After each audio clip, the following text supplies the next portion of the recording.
কাকে তুলে দিতে গেছি ভোরবেলার ট্রেনে। দোলের পরের দিন গাছে গাছে তখনও আবির। ওই তো প্রথম রোদ নেমে এলো তার মুখে কপালে।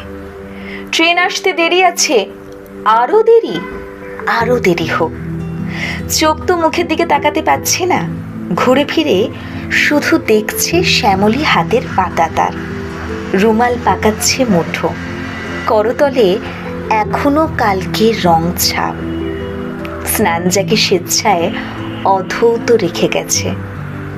ট্রেন এসে পড়ল, ওই তো উঠে যাচ্ছে, হাতে কাঁধে ব্যাগ। একবার ঘোরালো দৃষ্টি, কি ছিল সে তাকানোর রং? কেন সে ঠিকানা দেয়নি? কেন বলেছিল কিছুই বোঝেন না আপনি, জানেনই না রং দেওয়ার একটাও নিয়ম? সেদিন বুঝিনি, আর আজকেও বুঝি না। আজ তো ফাল্গুন শেষ, হেমন্তও ফুরলো এখন। কি বলতে চেয়েছিল 28 বছর আগে? তার সেই কথা হয়তো জানতো বসন্তের শান্তিনিকেতন।